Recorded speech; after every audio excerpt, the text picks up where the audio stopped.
as the deadline set by U.S. President Donald Trump for Iran approaches. Trump has issued an apocalyptic warning to Iran. He said, and I quote, "Our whole civilization will die tonight, never to be brought back again." I don't want that to happen, but it probably will. However, now that we have complete and total regime change, where different, smarter, less radicalized minds prevail, maybe something revolutionary, wonderful can happen. That's a cryptic post. And as the world watches tonight of what it means for West Asia, we'll try and decode what those lines specifically mean as far as a whole civilization will die tonight. That apocalyptic warning for the people of Iran, for the regime of Iran. Joining me on the show is Major General V.K. Datta. He's a defense and geopolitical expert. General Datta, what are you making of that apocalyptic statement? A whole civilization will die tonight. That's what Donald Trump is saying.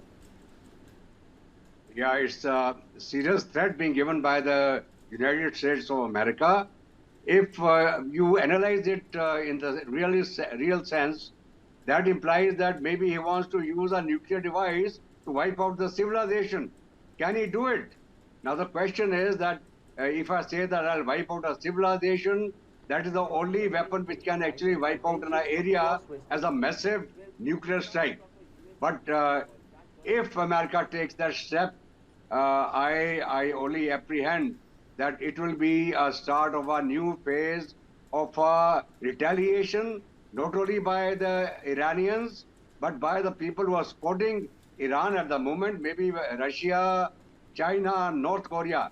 And North Korea, if we know him well, that is the leadership in North Korea, who have been already telling the Iranians, please make a nuclear device.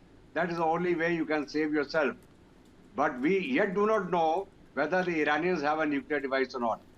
We have been talking about the Iran's capabilities for years now, maybe 5-6 years back, that Iran is one screwdriver away from a nuclear device. You mean to say that over the years that Iran has not been able to turn that screwdriver, irrespective of the statement given by the Ayatollah Khomeini that he is against making a nuclear device. But knowing the capacity and capability of the Iranians, their technical prowess, they in fact are today one of the leading powers in the missile technology and drone technology. And this is what they have also given to the Russians to fight the Ukrainians over the years. It's the 5th year running now that the Russians have been using the Iranian Shahid drones and of course modified to a better version of that. So now, if that is the threat given by Donald Trump, the only way he can do that is use a nuclear device, which I don't think he has the guts of doing it, but a madman can do anything. Now the thing is that it is up to Iran. I hope and agree with you, sir. I hope he doesn't have it in him to do it, because if he were to do it, it would be catastrophic for the world.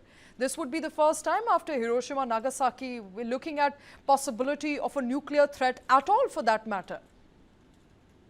Absolutely. See, the thing is that when you say that you are the friends of the Iranian people and you only want to remove the regime and you want to cap the nuclear program, you are carrying out bombing of the infrastructure, the universities, their power infrastructure, civilian areas, schools, hospitals. That is not being a friend of the Iranian people.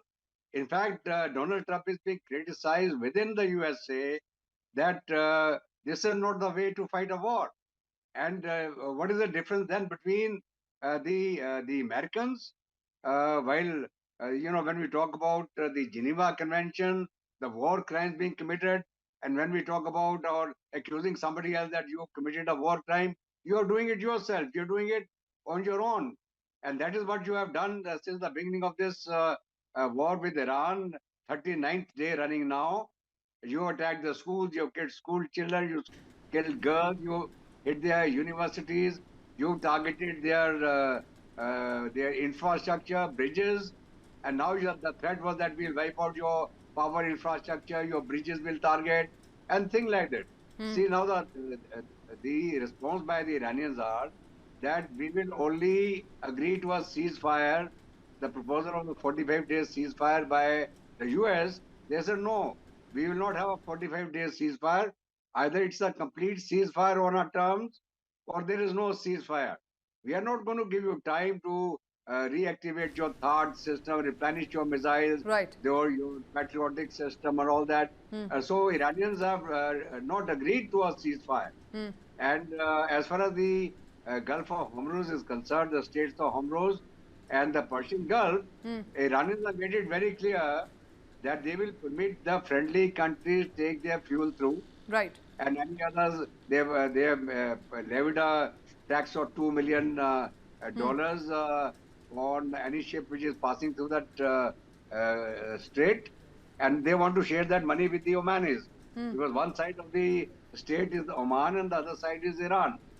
So now, as far as the flow of oil is concerned, though it has slowed down, but it has not fully stopped. No, for the 100%. people. It's not fully stopped, sir. I mean, despite repeated assurances by the US and Israel that they've completely decimated, Iran's military infrastructure, its power to retaliate, they are still retaliating. Fact of the matter is they are still retaliating. They continue to retaliate. In fact, IRGC, as of this afternoon, suggesting that such threats will not go unanswered and they will be retaliated. We're looking at the war escalating. We don't know whether this is the escalation before the end of the war. Perhaps this is now an opportunity for the US to also pull back.